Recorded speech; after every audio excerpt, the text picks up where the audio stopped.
Batman and Robin, issue 3, legacy number 69. Nice.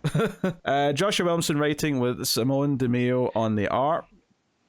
And this is following up. I actually, like, the first few pages of this book, I was like, okay, what the hell was happening last time? I don't remember that thing. It's sort of like fleshed out though as it was going on, and that is that they're at Blackgate Prison. They're trying to get to White Rabbit, who has been hunted by a female character who is now going by Shush, who is Hush-like, and they want to know where Hush is, but she is Shush, which, look, I'm not saying it's as bad as Scandal Savage, right? But calling your sort of protege to Hush Shush is... like, it's not I'm not amused. If there was anybody but Williamson, I wouldn't be as annoyed. But he does this. This is what he does, and like that's fine. It's whatever. Like, I don't want, I know next to nothing about this character, so because I'm an issue behind on this. So yeah. I mean, Batman's chasing her. White Rabbit's getting away as well, and Robin's chasing White Rabbit because the terrible trio are hunting her down. They're working for Shush. There's some fight scenes. I'm very conflicted on the art in this book because it's obviously very stylized and it's got a very strong sense of style and color palette and all that sort of stuff.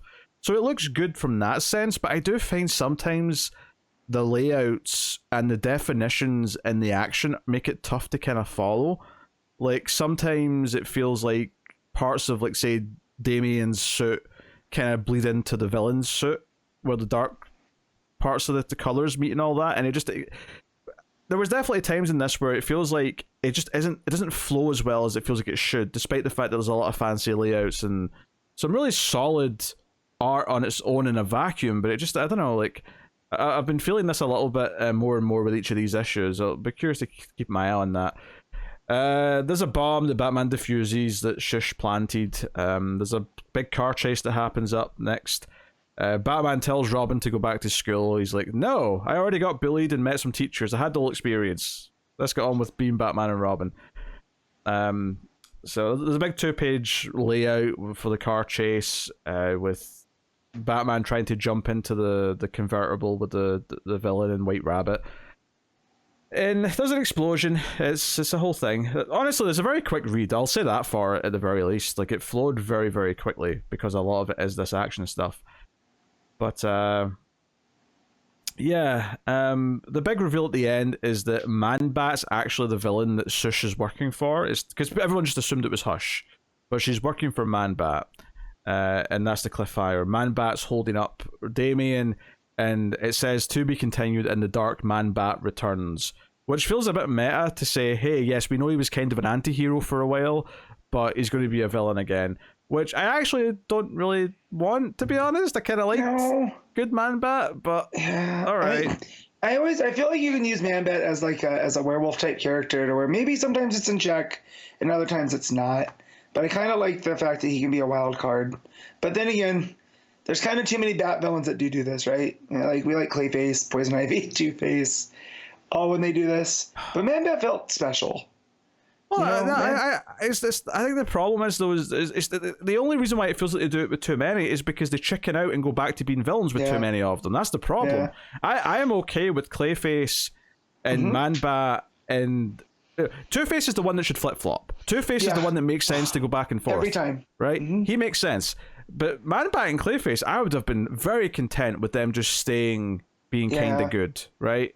That would have been way more interesting to me. But whatever. Like, here we are. Like, the issue feels like it was mostly just one big chase scene, right? It starts off in the prison, they chase throughout the prison, they get to the Batmobiles, and it's more of a car chase at that point.